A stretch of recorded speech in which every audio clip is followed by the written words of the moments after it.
Šiais laikais Lietuvos politika nėra atsiejama nuo politinės satyros, memų ir kitų politikų nesąmonių. Tačiau kaip visa tai prasidėjo ir iš ko lietuviai juokėsi prieš 30 mečius?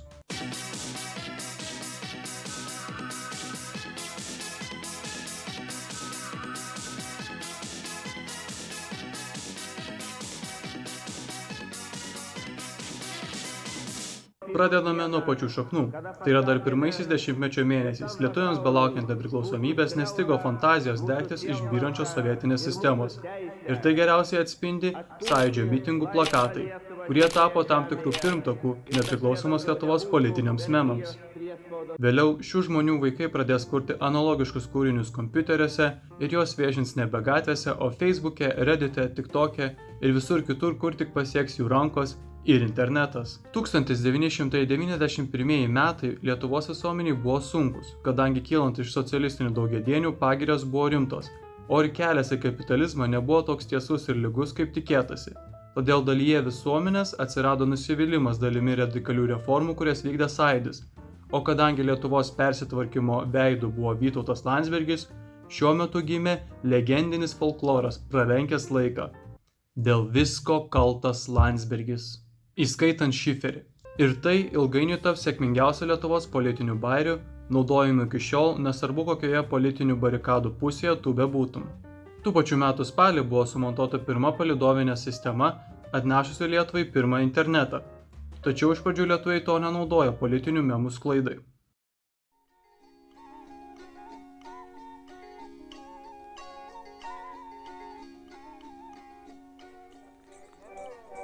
Tūkstantis 1992 metais pirmą kartą nuo nepriklausomybės atkūrimo lietuviai rinkosi naują Seimą. Tačiau komedija ir charizma dar nepasiekė rinkiminių kampanijų, kurios palyginus buvo gana niūrios ir nespalvotos. Bet įdomių įvykių būta. Kaip pavyzdžiui, Lietuvos demokratinė darbo partija persivadinę buvę komunistai laimėjo rinkimus taip galingai, jog jiem pritruko kandidatų užpildyti vietoms Seime. Todėl rinkimų naktį LDP narys ir rašytojas Vytautas Petkevičius ėjo į šalia esančią liberalų būstinę ir bandė mainyti butelius į mandatus.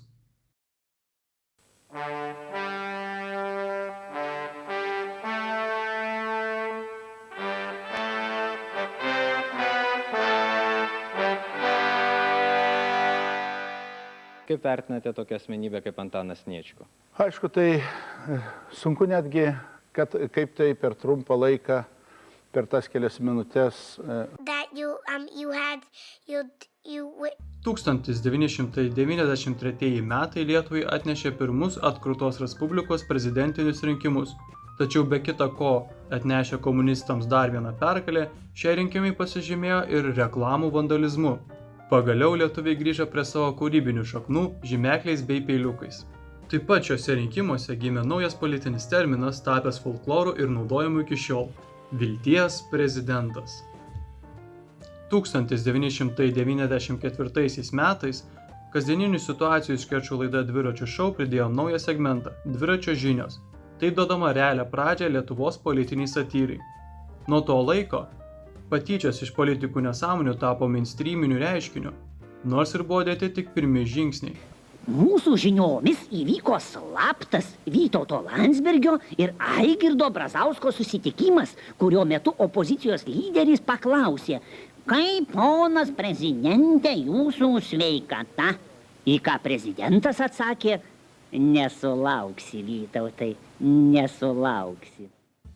Žinome, ką darome, turime aiškią programą ir iš esmės mūsų vyriausybės programa patvirtinta. Ne, čia nėra sportiškas jaunuolis prašantis mokesčio už stogą tavo verslui. Čia yra Lietuvos ministras pirmininkas 1995 metais duodantis interviu Lietuvos televizijai. Deja, šis vyras pasižymės ne vien savo sportišku stiliumi, bet ir ištraukimu indėlio iš banko, jam bankrutuojant vieną dieną vėliau. Gegužę Brazauskas medžiodamas kartu su Latvijos delegacija pasirašė Maišiagalos memorandumą skirtą nustatyti Lietuvos ir Latvijos jūriniai sienai. Tačiau kilo kalbų, ar tikrai nebuvo pragerta arba pralošta dalis Lietuvos jūrinės teritorijos. O šios sutarties vėliau ir pats Brazauskas išsižadės. Tačiau tai nebuvo vienintelė Brazausko medžiojimo istorija pasklidusi tautos gretose. Brazauskas tais pačiais metais su Lenkijos ministru pirmininku medžiojo stumbrus šalia Ėriškių esančiame stumbryne. Vienintelis niuansas, jog tie stumbrai buvo pririšti. 1995 metais taipogi prasidėjo lietuvių kritika valstybės finansuojamoms politikų kelionėms ir jų vertę valstybei. Iš ko gimė nauja politinė satyros ir memų banga, daugiau ar mažiau besitęsianti iki šiol. Šią temą tąkart nepraleido progos pasisakyti ir naujai atsiradęs dviračio žinių segmentas. Sakykite, ponas Anuprai, koks buvo pagrindinis vizito tikslas? Vizito programa buvo labai įdomi, plati ir turininga. Ir visus užsibrėžtus uždavinius mes vykdėme 100%. Svarbiausias iš jų tai buvo tinkamas lietuviškos degtinės kristalinė pristatymas Australijos aborigenams. Nors ministras pirmininkas Šleževičius savo kaltę dėl indėlio išsiėmimo neigė, vis dėlto naujųjų metų pradžioje Seimas išmetė premjerą iš posto. Matote, buvo laikai, kai Seimas sugebėdavo prisidirbusius išmesti, o ne vien pateisinti ir išteisinti.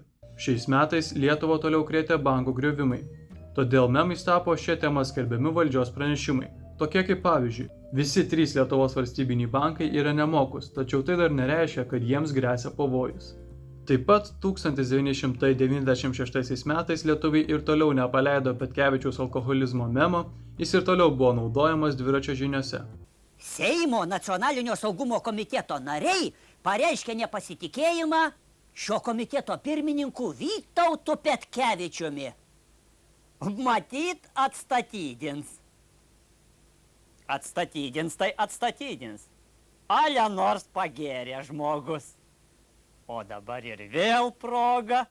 Vis dėlto šiais metais pagrindinis ir daugiausiai dėmesio sulaukęs įvykis buvo tai, jog vis labiau išjuokiami ir kritikuojami buvę komunistai patyrė didžiulį pralaimėjimą 96 metų Seimo rinkimuose.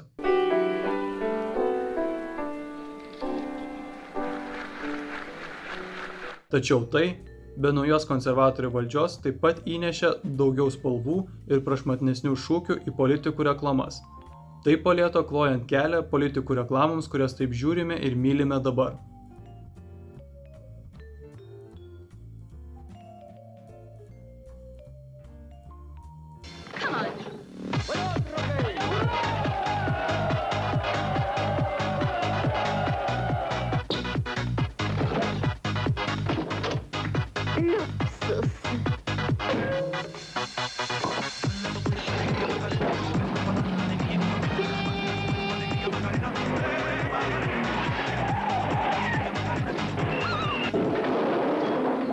Lietuvos sėkmė ne žaidimas, tai jūsų balsas už Tėvynės sąjungą.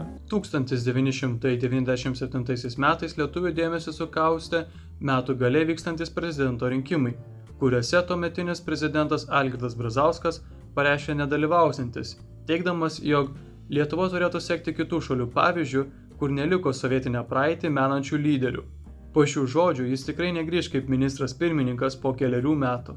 Pirmasis skandalas dėl šių rinkimų įvyko birželį, kai Valdas Adamkus iškėlė savo kandidatūrą. Oponentams kilo klausimų dėl realios gyvenamosios vietos, kurią kandidatas nurodė kaip Šiaulius, nors nebuvo paslaptis, jog Adamkus atvyko iš Amerikos. Šiuo metu atsirado dar vienas politinės satyros terminas oponentams teigiant, jog Šiauliuose buvo tik Adamkų šlepetės, o joms 2006 metais netgi bus pastatyta statula, kuri išbus visas 20 minučių. Taip pat į prezidento rinkimus po 50 metų pertraukos grįžta Smetona. Ne tas pats, o Antano brolio anūkas. Ši legendinė pavardė Rimantui Smetonai atneš visus 0,36%, kas tuo metu buvo mažiau negu vidutinis lietuvio girtumas. Taip pat savo kandidatūrai iškėlė Jurijus Sabotinas, žurnalistams pareiškęs, jog Seimo narius pavers dešromis tautai. Tačiau, žvelgiant į ateitį, nesurinkęs parašų, Jurijus Sabotinas tik pasieks teismo salę, po keliasdešimt metų parke sumušęs vaiką. Rugpjūtį pasirodė ir ilgainiui įsitvirtino nauja politinė praktika, kai už bandymą papirkti VSD darbuotoją teisiamas buvęs Litimpex banko tarybos narys Igoris Šifrinas teismo salėje pasirodė su geltona Dovydo žvaigžde, bandydama sutapatinti teismo atliekamą tyrimą jo atžvilgiu su holokausto aukų dalia. O teismo teigimu, Šifrinas davė kyšį bandydamas atgauti savo kompiuterį. Kova dėl kompiuterio irgi tarp pasikartojančių įvykių Lietuvos politiniuose memuose. Rugsėjo mėnesį Lietuvą sudrebino Šustausko organizuojamas ubagų žygis, per 3 paras įveikęs autostradą Kaunas Vilnius ir pasiekęs Seimo rūmus. Su šiuo įvykiu Šustauskas tapo nacionaliniu fenomenu ir tokiu jis išliks iki šių dienų.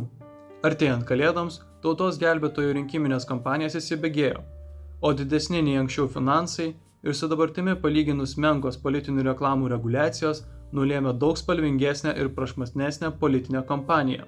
Pastatų sienos, statelės pasipuošė kandidatų veidais.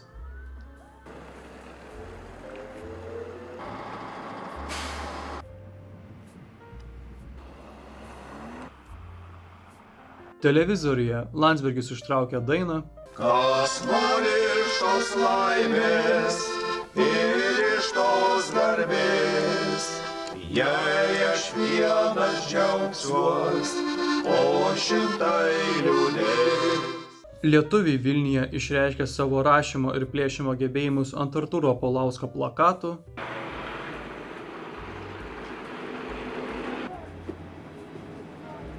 O Kazys Bobelis,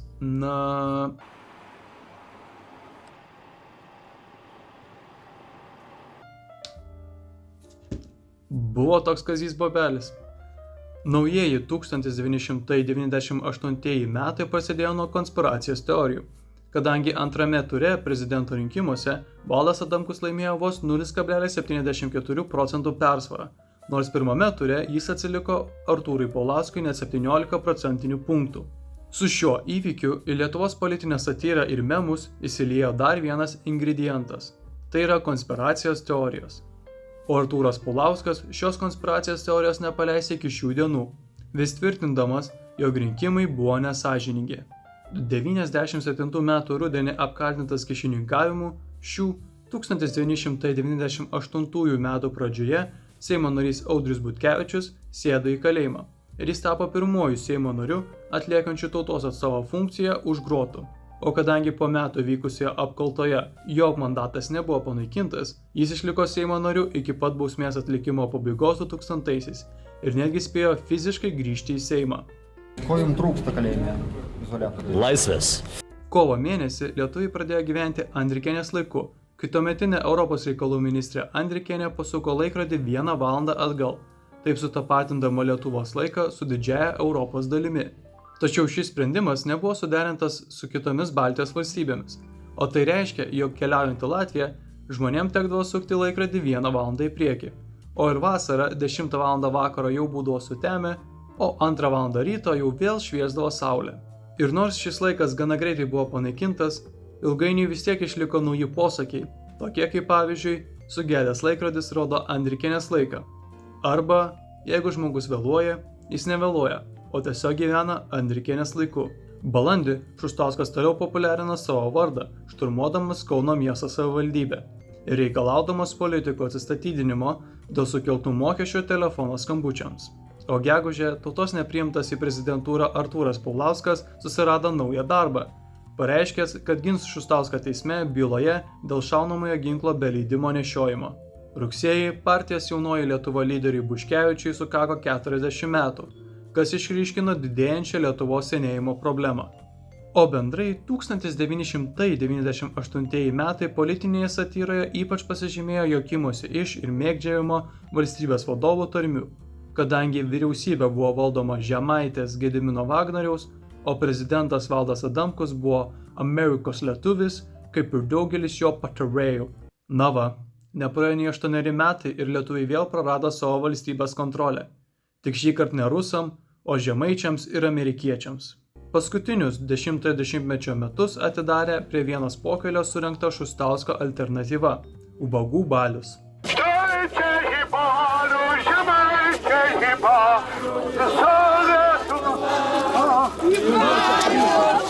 Visa Lietuva žino, kad Šustauskas nuo 89 metų nėra išgėręs alaus. Vis tik akcijos metu Vytautui Šustauskui prireikė vaistų. Atėjau, policininkai puolė, tai mane nervas. Birželį Valdas Adamkus pakankamai sukaupęs galios įvykdo vyriausybės perkrovimą ir į ministro pirmininko pareigas paskiria naują, jauną ambicingą Vilniaus merą Rolandą Paksą. O jau spalį naujai iškeptas premjeras Rolandas Paksas išleidžia pirmą Lietuvos istorijoje atsiprašymo video vlogą. Brangus Lietuvos žmonės. Tiek pinigų, kiek reikalauja Viljams, Lietuva turi, bet tik tiek. Su šio vlogu Rolandas Paksas taps tautos gelbėtojų ir kovotojų prieš sistemą ir pradės savo didįjį žygį į politinius lavonus, pakeliui sukuriant begalę politinių memų. Bet 1999 metais tauta šito dar nežino.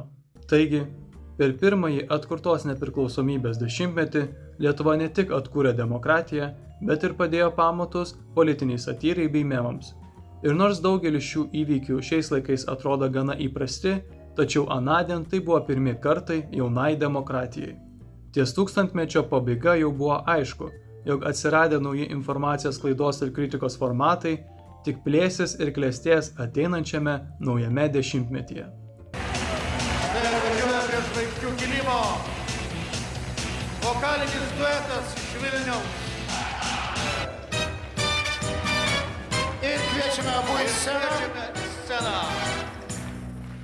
Prašau, Rolandai. Dienos jaunosios, debesėliais suposi, nežinojo skausmojo, žaidė šypsnis lūpose. Kai per dangų plaukdavo debesys kaip gulbės, tu kažin ko laukdavai, vaikiškai apstulbęs. O dabar